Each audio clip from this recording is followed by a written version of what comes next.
Bom torcedor vascaíno, vambora para mais um vídeo, mais um Boa Noite Gigante aqui no nosso canal do Gigante Vasco. O último vídeo dessa segunda-feira, uma segunda, meu amigo torcedor vascaíno, de muita preparação, uma segunda muito intensa, uma segunda de muitas novidades para você aqui neste vídeo. Vamos falar sobre o técnico Fábio Carille, que entregou o cargo para a diretoria, tá? O presidente Pedrinho tem em mãos, ou teve em mãos, né, a decisão de demitir o Fábio Carille a partir de uma própria decisão do treinador. Vamos falar sobre essa situação que mexe com os bastidores da colina histórica, além disso também trazer informações importantes sobre essa partida de amanhã contra o Ceará, um elenco forte, unido e com bons números, tá? Desta temporada de 2025. Além disso, tem informações também de julgamento marcado. A 777 Partners pediu e foi, enfim, marcado um julgamento para decidir quem vai controlar a SAF. Se permanece no controle do Clube de Regatas Vasco da Gama, do Vasco Associativo, do Pedrinho, ou esse grupo norte-americano vai retomar o poder. A gente vai falar sobre isso aqui e agora, nesse Boa Noite Gigante, que chega aí bastante agitado, bastante movimentado, cheio de muitas informações e novidades para todos vocês. Entretanto, rapidamente, antes de começar o vídeo, antes de deixar todos vocês muito bem informados sobre o nosso Cruz Maltino, como sempre faço aqui no canal, quero dar as boas-vindas a todos vocês que estão chegando aqui pela primeira vez. Para quem ainda não me conhece, vascaíno, muito prazer, tá? Eu sou o Lucas, você está no canal do Gigante Vasco. Esse daqui, para você aí que não sabe, é o canal do torcedor vascaíno. Estou aqui todos os dias com data e horário marcado, sempre às 7 horas da manhã, com o Acorda Vascão, que é o primeiro vídeo da nossa programação diária. Tem também o Fala Gigante, que é o segundo vídeo do dia. O segundo vídeo, cheio de informação para vocês, saindo pela parte da tarde, por volta de 2, 3 horas. Temos também o Boa Noite Gigante, que é o terceiro e último vídeo do dia, saindo sempre pela parte da noite, por volta de 7, 8, 8 e meia, aqui no canal também, sempre com muita informação. Então, você aí vascaíno, fique ligado, se está à procura de um canal que sempre vai te deixar muito bem informado sobre o nosso Cruz Maltino, sem deixar passar absolutamente nada sobre o Vasco da Gama, se inscreva e ajudem o nosso crescimento. Fechou? Vamos embora então, meu amigo vascaíno, sem muita enrolação, falar logo, né, de Vasco da Gama. Eu quero começar aqui primeiramente com vocês este Fala Gigante, falando sobre esse Boa Noite Gigante, perdão, falando sobre a situação envolvendo, né, o julgamento que foi marcado. Tivemos aí hoje a informação através do nosso grande amigo, né, parceiro, colega, o Maca, que foi marcado um julgamento por parte do TJRJ para esse próximo dia 7 de maio, tá? 1 hora da tarde. Esse julgamento aí, ele vai julgar um recurso feito pela 777 Partners, tá? 777 Carioca. Qual foi o grande objetivo deste recurso?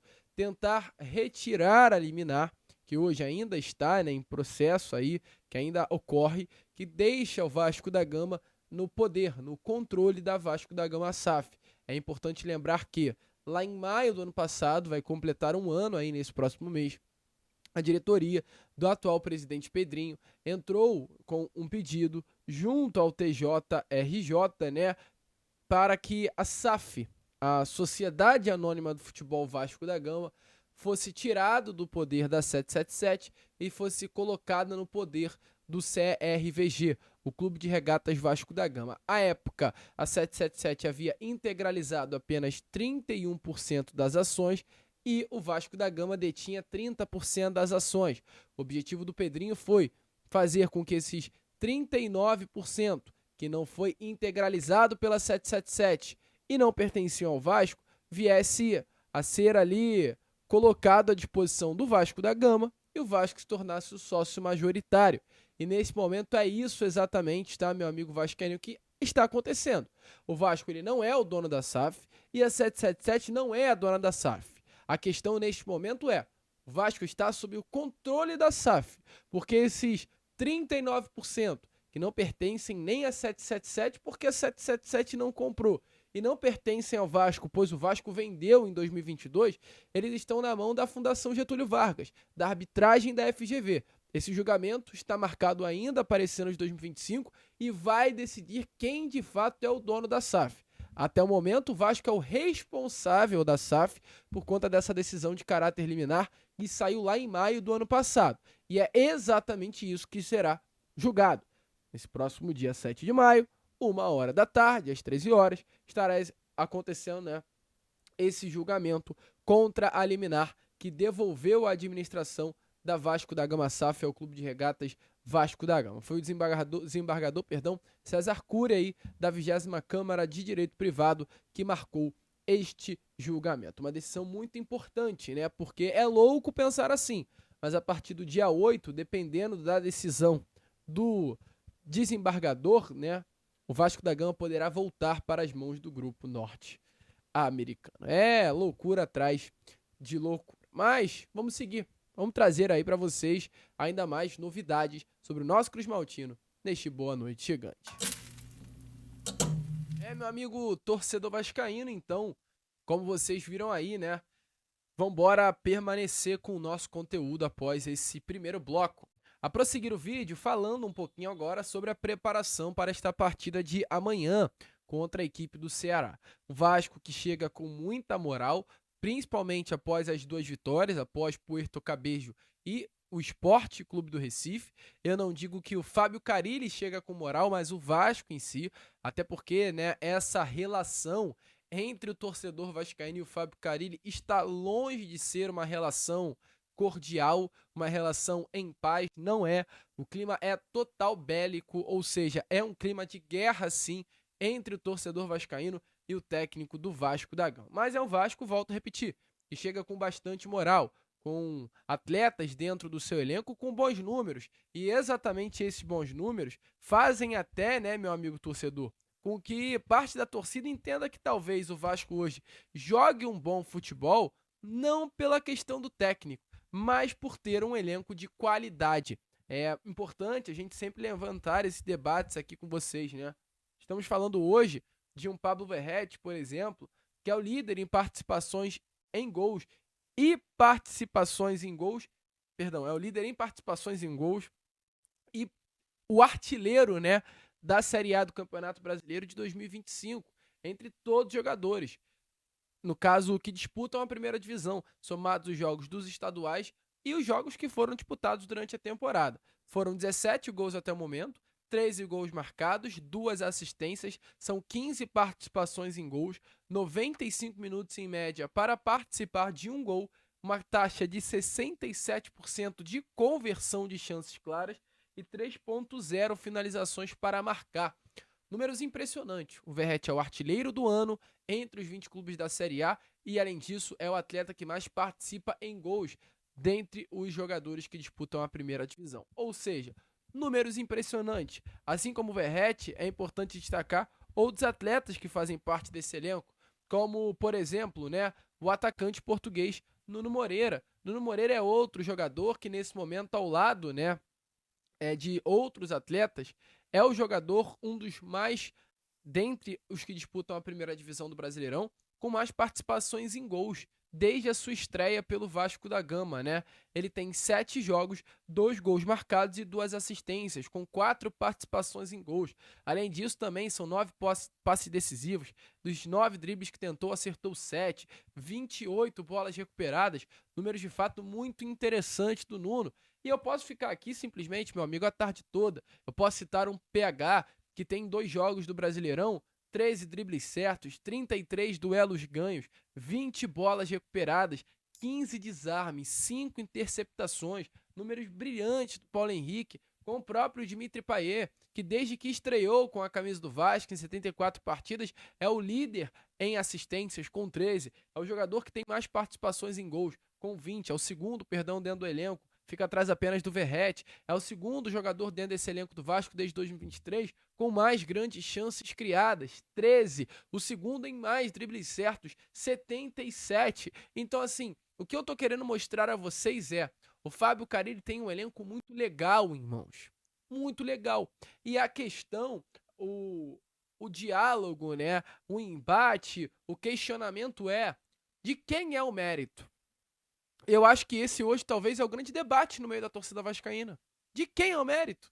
O mérito é do Carille, por estar fazendo esse time jogar, ou o mérito é do elenco, por estar conseguindo vencer os jogos, porque os números individuais são muito bons. Mas é importante, diante de todo esse embate, falar sobre o Verratti. Porque o Verratti, talvez, meu amigo vascaíno, represente muito bem esse atual momento do Vasco e o técnico. Por quê? Porque o Verratti, tendo o Fábio Carille como treinador, marcou 50% dos gols do Vasco da Gama. São 13 gols em 17 jogos. Números excelentes, que colocam, inclusive, o Verratti não apenas como líder desse elenco do Vasco, mas também o líder, em um modo geral, em participações em gols marcados, para ser aí, de fato, nessa temporada de 2025, um dos maiores goleadores do Brasil. Isso passa muito, sem dúvida nenhuma, pelo trabalho do técnico Fábio Carille. Fábio Carille é alguém que está potencializando o Verratti em números. E isso comprova, os números comprovam isso. O Verratti chegou ao Vasco na metade de 2023, entrou em campo em 92 partidas, marcou no geral 46 gols e deu 6 assistências. E se a gente pegar aqui os números do Verratti ano a ano, temporada a temporada, nessa temporada são 13 gols em 17 jogos. Lá em 2023 foram 10 gols em 21. Ou seja, o Verratti tem mais gols em 2025 em menos jogos do que teve durante todo o ano de 2023. O Verratti no ano passado jogou 54 partidas. Ele teve 23 gols. O Verratti nesse ano disputa 17, já tem 13 gols marcados. Ou seja, o Verratti vem para, nesse ano de 2025, quebrar recordes pessoais e ser um dos maiores artilheiros do Brasil, entrar para a história do futebol brasileiro. Para uso até de comparação, o Germancani, eu tenho certeza que isso talvez é uma das grandes metas, né, do Pablo Verratti jogando no Vasco da Gama nesta temporada de 2025. O Germancano, ele foi o artilheiro do futebol brasileiro, do Campeonato Brasileiro, inclusive no ano de 2022. Ele foi o artilheiro do Brasileirão, marcando 26 gols. Além disso, ele na Libertadores marcou 23 e no Carioca do mesmo ano, 16 gols marcados. Germancano balançou a rede em 44 vezes. Ele virou o artilheiro do Brasil no ano e virou também o artilheiro do Campeonato Brasileiro. Ele foi o primeiro estrangeiro, tá? Desde 1976 a ter números tão grandes. Ele nesse atual modelo, né, do futebol brasileiro, o Germancano se tornou o maior artilheiro estrangeiro da história. E eu não tenho dúvidas que um dos objetivos de Pablo Verratti é superar os números de Germancano, entrar para a história. Assim como o Cano entrou do futebol brasileiro, o Verratti quer também fazer números superiores, mais do que 23 gols e ser aí um nome que não entre para a história apenas do Vasco, mas entre para a história do Brasil, se tornando o maior artilheiro estrangeiro do Campeonato Brasileiro. Volto a repetir, artilheiro do Brasileirão de 2022 com 26 gols marcados. O Verratti, até o momento, ele tem um gol contra o Santos e tem 2 gols agora contra a equipe do Sport Clube do Recife. Precisa anotar ainda mais 23 durante os próximos 36 jogos que restam. Será que isso vai acontecer? É uma dúvida. Mas se depender do técnico Fábio Carille, que hoje nitidamente monta o elenco para o Verratti fazer gols, talvez isso possa sim ser um feito do atacante. E é por isso que talvez o elenco esteja tão junto, tão afim de potencializar o técnico e com que ele permaneça. O elenco está abraçado com o Fábio Carille. A gente viu isso contra o Puerto Cabello, a gente viu isso contra o Sport, demonstração de que o elenco está unido. Após os gols, todos os atletas foram abraçar o Fábio Carille. E a gente viu na terça-feira que gestos como esse irritaram o torcedor. Porque no momento que o Vasco foi abraçar o Fábio Carille no gol contra o Puerto Cabello na última terça, a torcida vaiou, a torcida xingou, a torcida não gostou. E foi até um fato curioso. Após a partida, o Fábio Carille meteu o pé, dando a entender que ele ficou meio chateado, ficou meio bolado, não queria ouvir o que a torcida tinha para dizer. E aí até a informação que foi dada pelo canal Na Torcida Vascaínos, tá? Nessa segunda-feira, foi que após a partida contra o Puerto Cabello, diante das críticas do torcedor vascaíno, diante da postura da torcida que xingou, reclamou, vaiou, e pelo fato até do próprio Fábio Carille ter ficado muito irritado, ele demonstrou isso na entrevista coletiva, reclamando da postura da torcida, ele botou nas mãos do presidente Pedrinho seu cargo à disposição. Fábio Carille, logo após a partida, teria conversado com a diretoria, teria conversado com o Pedrinho e falado, ó, eu entrego o meu cargo, está aí nas suas mãos, faça o que quiser com o comando técnico do Vasco. Entretanto, logo após as palavras do técnico Fábio Carille, a diretoria recusou e bancou o técnico na sua manutenção. Então, para quem acha que amanhã o Vasco perdendo o técnico Carille vai cair, esqueça, meu amigo. Isso não irá acontecer. Hoje, Fábio Carille reverteu a situação, não apenas com as vitórias, mas com uma postura de, ó, coloquei meu cargo à disposição, vocês não quiseram me demitir, então agora vocês vão ter que acreditar no meu trabalho. E por enquanto é isso. Ele fica, tá muito tranquilo, tá muito convicto. A gente traz um pouquinho das palavras dele, falando sobre essa atual pressão e falando até sobre o porquê teria corrido após a partida contra o Puerto Cabello lá na última terça-feira. O grupo está muito confiante. E eu, como eu falei no último jogo, não me sinto pressionado internamente. Sou muito claro com o meu trabalho, os diretores acompanham, assistem vídeo, vê o que a gente conversa com os jogadores. Então, internamente, muito tranquilo. Do jogo do Santos para cá, o que eu planejei, o que eu pensei, deu certo. Se eu não tivesse ganho na terça, se eu não tivesse ganho hoje, tinha dado errado. Tá? Então, um planejamento da minha cabeça, discutindo, conversando, o que foi feito contra o Corinthians. Se a gente vai com o grupo principal contra o Corinthians, não ia estar inteiro para jogar, não ia estar inteiro na terça e não iriam estar inteiro hoje. Né? Então, a gente está vendo todos os times aí mudando bastante, não tem jeito, e a gente vindo de uma altitude. Então, aquilo que eu pensei e planejei, graças a Deus, deu certo nessa semana. Se eu não tivesse dado, a responsabilidade é toda minha, mas graças a Deus deu certo. É resultado e a gente fazendo por merecer dentro de campo. De 2020 para cá, você sabe quantos técnicos passaram pelo Vasco? Entre técnicos até o final de 24 e interinos, 23. E dos 23, nenhum teve vida fácil. Então, assim, muitas vezes não é o Carille, é quem tiver ali. Quem tiver ali, né? Que eu sei que tiveram um pouquinho mais de paciência, mas ainda teve problema, foi o Jorginho, que ficou 2 meses. Né, que ficou 2 meses. Foi o que tiveram um pouquinho de paciência, mas mesmo assim teve problema. Né? Então, eu sei dessa impaciência da torcida, eu entendo e respeito. Né? Na hora que chegar aqui eu vou pegar e vou falar, tem que nos ajudar mais, que nem eu chego aqui hoje e agradeci, e vou agradecer mais uma vez. Muito obrigado, são muito importantes, faz muito parte dessa vitória, e tem que ser todo jogo assim para que nos tornamos cada vez mais fortes. Uma outra forma? Sempre fiz isso na minha carreira. Sempre. No jogo contra o Botafogo eu só não saí correndo porque meu joelho estava doendo, tenho um problema sério no joelho. Né? De vez em quando ele me trava, mas sempre na minha vida toda eu gosto de entrar, de cumprimentar o pessoal que está ali, os roupeiros, os massagistas, o pessoal que está ali, ficar perto deles, esperar os jogadores entrar, pensar no que falar, né? É o meu momento, né? Mas isso foi feito em toda a minha vida, toda a minha carreira. Meu amigo vascaíno, deixa aí a sua opinião nos comentários, né? Se você é a favor da permanência do técnico Fábio Carille ou não. Eu, Lucas, fico por aqui. Esse foi o nosso Boa Noite Gigante. Último vídeo dessa segunda-feira. Já tô aqui de volta, às 7 horas da manhã em ponto, com a Acorda Vascão. Contando, é claro, e muito com a presença e o apoio de todos vocês aqui no nosso canal. Vamos que vamos, curta, compartilhe, se inscreva e, como eu sempre falo aqui no canal do Gigante Vasco, saudações vascaínas.